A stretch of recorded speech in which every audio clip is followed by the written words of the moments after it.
ত্রয়োদশ জাতীয় সংসদ নির্বাচনে নিরঙ্কুশ জয় পেয়েছে বাংলাদেশ জাতীয়তাবাদী দল বিএনপি।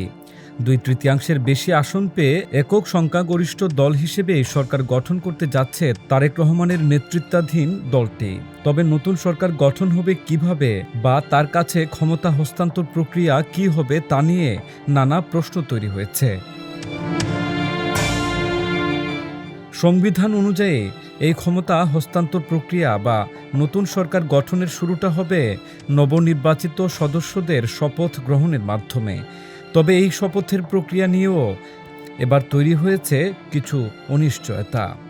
শপথ কে পড়াবেন এই প্রশ্ন উঠছে, কারণ নিয়ম অনুযায়ী অতীতে নতুন সংসদ সদস্যদের শপথ পড়িয়েছেন মূলত জাতীয় সংসদের স্পিকার। কিন্তু 24-এর ছাত্র জনতার অভ্যুত্থানের পর পরিবর্তিত পরিস্থিতিতে সংসদ নেই, স্পিকারও নেই, এমনকি ডেপুটি স্পিকারও কারাগারে।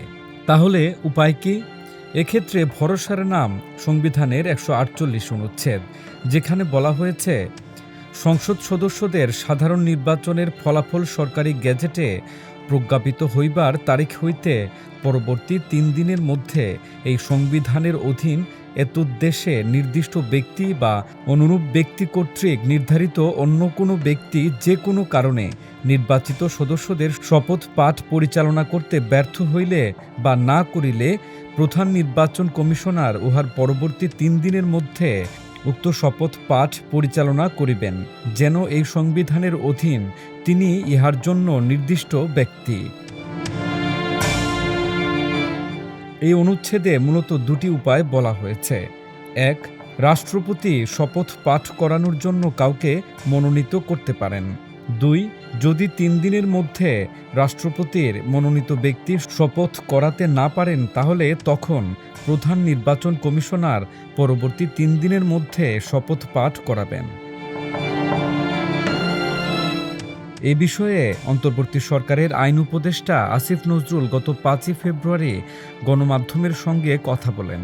সে সময় তিনি জানান, নির্বাচনের পর দ্রুত ক্ষমতা হস্তান্তর করতে চায় সরকার।